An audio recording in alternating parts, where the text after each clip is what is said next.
Pozdravljeni v oddaji Pregled tedna. Poglejmo, kaj se je tokrat dogajalo v slovenski Istri in širše.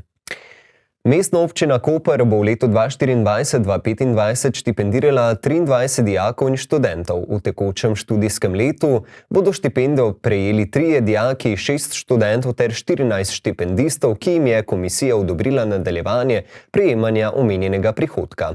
Med slednje sodita 2 dijaka ter 12 študentov, med katerimi 2 opravljata študij v tujini in sicer na Poljskem ter v Londonu. Na razpis so sicer prispele 4 prijave za srednješolsko izobraževanje in 9 prijav za študij. Dijaki so morali imeti povprečno oceno 4,0, študenti prvih letnikov 4,3 ter študenti višjih letnikov 8,5. Pozitivna novica za prejemnike je bila predvsem ta, da se je za tekoče leto višina mesečne štipendije zvišala. Dijaki, ki se šolajo v Republiki Sloveniji, prejmejo mesečno 130 evrov, tisti, ki se šolajo v tujini, 210 evrov. Kar se študentov tiče, bodo prihodki še nekoliko višji, tisti, ki študirajo doma, bodo prejeli 260 evrov, največ pa bodo prejeli študenti, ki se šolajo na tujem, in sicer reci in piši 410 evrov.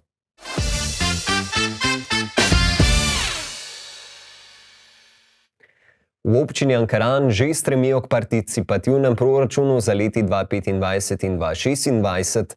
Pri tem uvajajo možnost prodaje predlogov in glasovanja občanov za izvedbo posameznih projektov. S tem bodo na občini poskrbeli za to, da bodo prebivalci tega mesta predstavljali ključno vlogo pri realizaciji idej, za katere bodo namenili skupno 100 000 evrov. Samo sodelovanje Ankarančanov pri oblikovanju ključnih dokumentov in aktov ni nobena novost, saj je to že vzpostavljena praksa.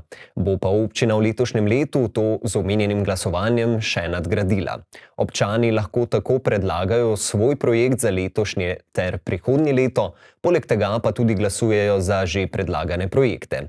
Če pa za to nimate dovolj poguma, pa lahko izvedbo izglasovanih projektov kljub temu spremljate. Od skupno 100 000 evrov, ki je bilo v te namene namenjeno, bo 20 000 evrov šlo za projekte v centru Ankarana, medtem ko bosta vzhodni in zahodni del prejela 40 000 evrov. Na občini vabijo k oddaji projektnih predlogov, ki jih lahko oddate med 27. januarjem ter 23. februarjem. Vsi predlogi, ki bodo ustrezali pogojem, bodo kasneje uvrščeni na glasovanje, ki bo potekalo med 7. in 20. aprilom.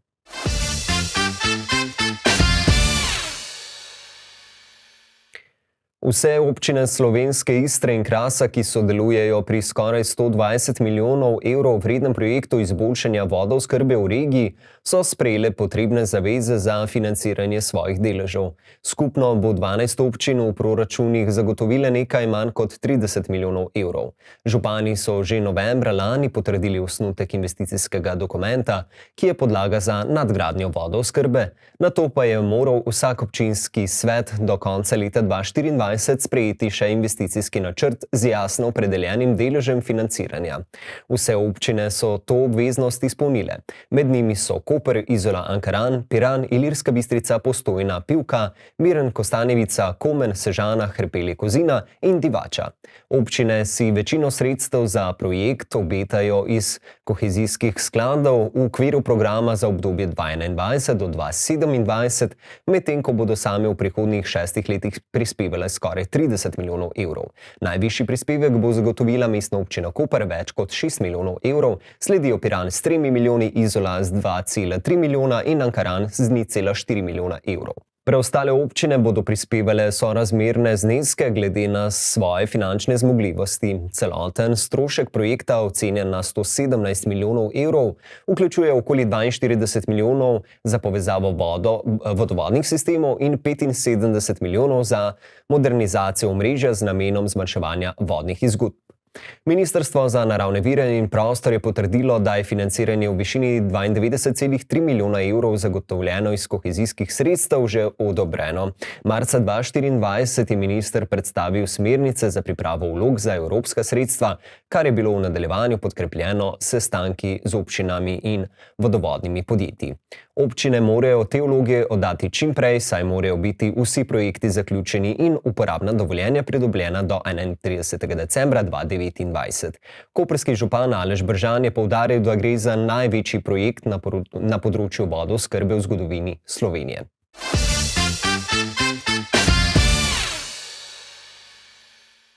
Občina Izola je v torek v Vaškem domu Šaret organizirala še drugo javno predstavitev občinske celostne prometne strategije. Dogodek je bil razdeljen na 2 dela. V prvem delu so udeleženci izvedeli, kako poteka priprava strategije, ter da se pri tem občine držijo natančno določenih smernic. Velik poudarek je na vključevanju javnosti, zato lahko občani vse do konca meseca prek spletnega portala izpolnijo anketo in predlagajo rešitve. Predstavili so tudi prve rezultate ankete. Izolani si najbolj želijo boljšega javnega prevoza, predvsem za povezave s podeželjem in večje prometne varnosti. V drugem delu predstavitve so udeleženci sodelovali v delavnici, kjer so v skupinah oblikovali cilje in predloge za izboljšanje prometne varnosti in dostopnosti. Rezultati delavnice so potrdili, da prebivalci Izole pričakujejo bolje organizirani javni prevoz ter izboljšano prometno infrastrukturo na podeželju, vključno z bolj vzdrževanimi cestami.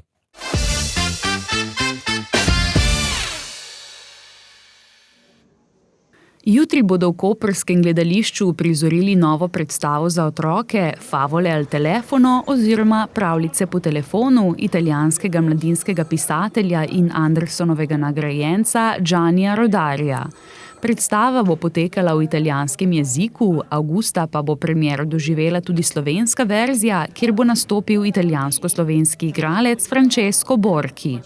Moram reči, da kot igralec, ki govori italijansko in se je samo zdaj naučil slovenščino, je sigurno lažje, da bom igral prej v italijanščini in potem ista predstava bomo v slovenščini. Ampak je velik izziv zame, ki sem že probal in mislim, da je nekaj izkušnja, ki ti doda nekaj novega, kreativnega in zelo pomembno je za igralec biti tudi out of comfort zone, ne? Tako da iščeš nekaj novega in mislim za potovanje, moje umetniško potovanje je to dobro. Tudi če ni lahko, ampak je to dobro. V času, ko so bili telefonski klici mogoči le prek številčnic ali govorilnic, je trgovski potnik, gospod Bianchi, vsak večer ob 9. uri po telefonu pripovedoval pravljice svojih hčerki, da je lažje zaspala. Med 70 pravljicami so jih za uprizoritev izbrali 6, z njimi pa otroke nagovarjajo, naj odložijo pametne telefone. Predstava je umeščena v starinarnico, pod režijo in scenografijo se je podpisal hišni režiser Jaka Ivanc. Najbrž skuša vsak starš zvečer, si predstavljam, na nek način skozi pravljice podajati otrokom neke vrednote življenjske, ki jih tudi sam zagovarja. Ne. Zdaj, koliko ljudi še bere zvečer pravljice otrokom, ne vem, jaz upam, da čim več. In želim si, da bi po tej predstavi še več staršev svojim otrokom brali pravljice. Tako da na nek način je rdeča nit tudi to. Ne? Predstava je nastala v sodelovanju z Inštitutom za jezikoslovne študije Znanstveno-raziskovalnega središča Koper, z njo pa želijo predvsem ozavestiti večjezičnost okolja ter ugotoviti, koliko italijanščine otroci sploh razumejo. Učitelji in učenci bodo dobili dvojezično gradivo ter ga uporabili pri pouku italijanščine.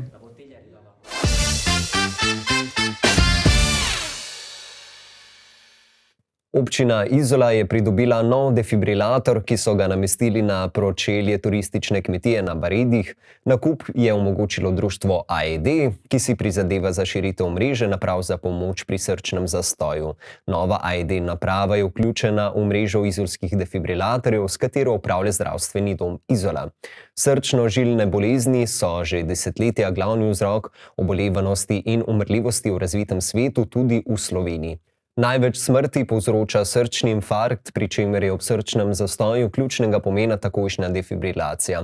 Zato je nujno, da so defibrilatorji nameščeni na dostopnih lokacijah in pripravljeni za takojšnjo uporabo. Društvo AED je za nov defibrilator v Izoli prispevalo 2400 evrov. Lani je območno združenje Rdečega križa Koper izvedlo usposabljanje za kandidate iz 4 občin slovenske Istre, trenutno pa v regiji deluje 61 prvih posredovalcev, od tega 12 v Izoli. Njihovo delovanje financira tudi občina Izola. Podžupanja Nataša Čerin je ob tej priložnosti poudarila, da občina že 12 let sodeluje v projektu Izola, srcu prijazno mesto. Do zdaj je bilo nameščenih 21 javno dostopnih defibrilatorjev, katerih namen je zagotavljanje učinkovite prve pomoči pri srčnem zastoju. Od vseh AED naprav v lasti občine je 18 javno dostopnih, preostale pa so na voljo v vozilih kurierce in medobčinskega redarstva.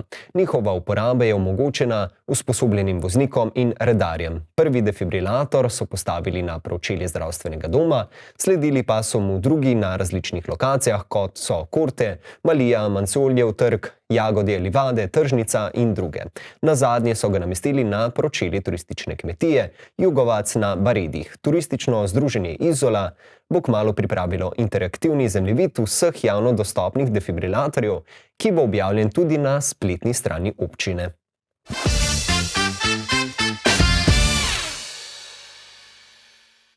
Do 31. marca bodo v Trstu vzpostavili 3 tako imenovane rdeče cone, ki so ukrep italijanskega ministrstva za notranje zadeve za zagotavljanje reda na posebej problematičnih območjih. Pokrajinski odbor za varnost je na zasedanju na prefekturi zaradi porasta nasilnih dejanj odločil o uvedbi teh con, kjer bo prepovedano zadrževanje osebam, ki veljajo za nevarne, nasilne ali so bile kazensko obsojene. Policija bo imela pravno podlago za odstranitev takšnih oseb z območja, pristojni organi pa bodo ob kršitvi lahko izrekli splošno prepoved vstopa. Prva rdeča cona bo obsegala pomol Audas in trg Verdi, druga okolica železniške postaje med trgom Libertad, trgom Santos in trgom Oberdan, tretja pa območje med trgom Goldoni in trgom Garibaldi ter nekaj okoliških ulic. Odredba predvideva tudi možnost, da župan Trsta Roberto Di Piazza uvede strožje ukrepe za gostinske obrate v teh conah.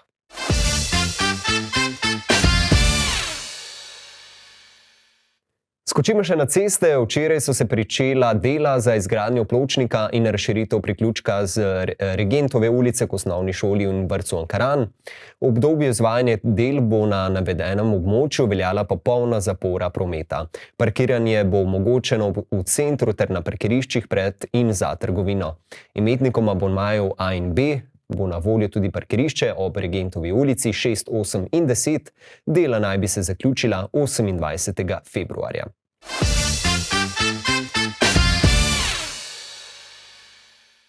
Za konec še športna novička. Na dvoranskem državnem prvenstvu za mlajše mladince in mladinke, ki je potekalo v Novem mestu, so atletinje in atleti atletskega kluba Koper dosegli vidne rezultate. V troskoku je Julija Šimunič z novim osebnim rekordom 11,52 metrov osvojila prvo mesto. S tem je premagala tekmice stare tudi do 3 leta več od nje, kar kaže na njeno kakovost in napredek v disciplini. Julija, stara 14 let, sicer letos tekmuje kot pionirka v kategoriji do 16 let, a je tokrat zmagala v troskoku v kategoriji do 18 let. V skoku v daljino je z rezultatom 5,25 metrov osvojila 4. mesto, njena klubska kolegica Vita Tončetič pa je s 5,18 metra zasedla 5. mesto. Jakob Šramelj, prav tako član atletskega kluba Koper, je nastopil v disciplinah tek na 60 in 200 metrov. Na 60 metrov je z rezultatom 7,8 osvojil 2. mesto, na 200 metrov pa je s časom 22,96 dosegel še 1. drugo mesto in ob tem izboljšal osebni rekord za več kot pol sekunde.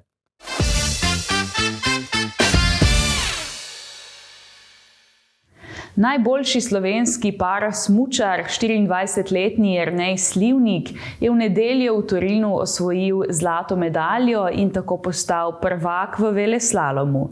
Poglejmo si utrinek njegovega uspeha.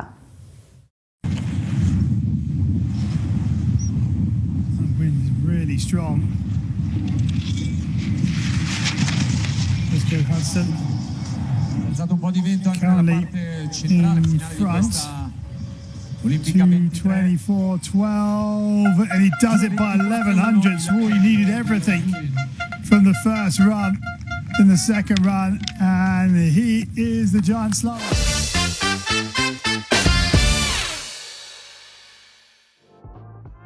Pozdravljeni v novi ediciji Kulturnega napovednika.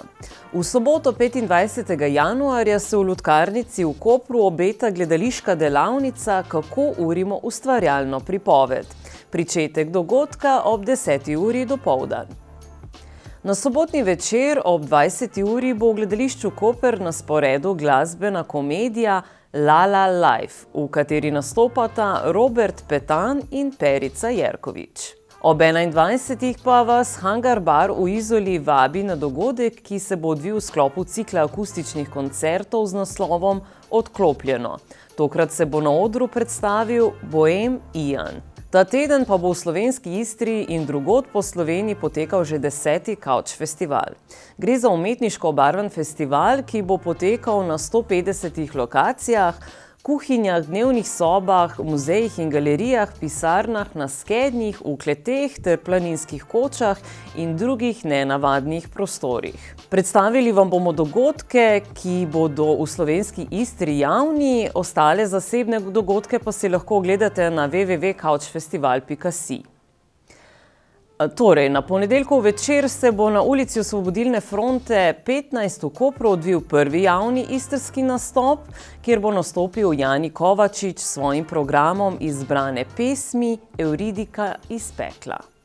Naslednji javni dogodek Couch festivala pa bo potekal v sredo 28. januarja ob 17. uri v Lutkarnici v Kopru, kjer se bo odvila predstava Kabinet Alive, ki jo bo izvedel performer Katanari iz Slovaške. Izven Couch festivala pa se na sredo 29. januarja lahko odpravite v Art Kino Odeon v Izoli, kjer se bo v sklopu cikla dogodkov Kino v živo odvila projekcija slovenskega dokumentarnega filma Ali je bilo kaj avantgardnega. Po tej bo sledil pogovor z režiserjema Matevžem Jermanom in Jurijem Medenom. Na četrtkov večer pa se Couch festival nadaljuje v Lutkarnici v Kopru, kjer bo potekal koncert Nothing Concrete Duo. Ta prinaša etno zvoke iz Francije, Škotske in Italije. Pričetek dogodka ob 18. uri. Na isti večer ob 19. uri pa bo potekal tudi dogodek, ki nosi naslov Četrt stoletja Slovenija in nekdanja Jugoslavija.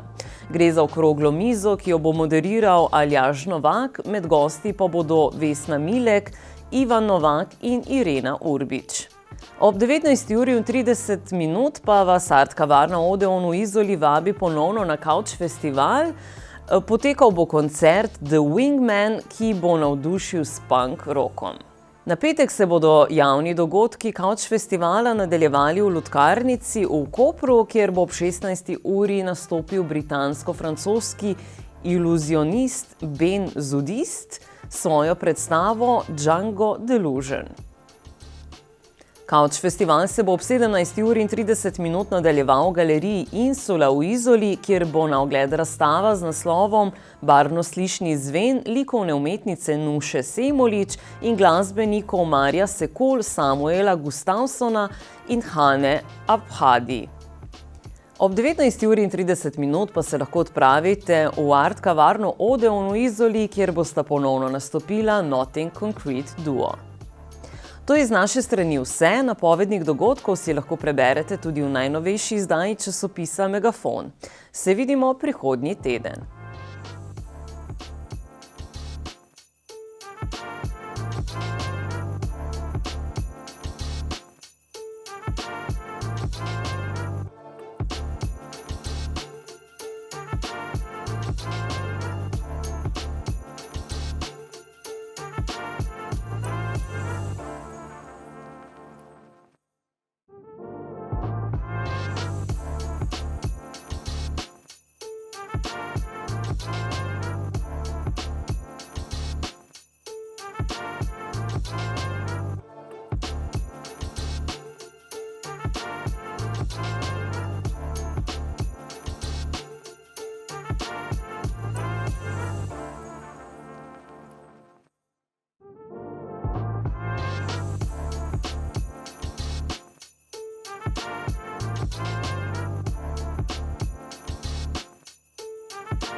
To je bilo za danes vse, hvala za pozornost in lep pozdrav do prihodnjič.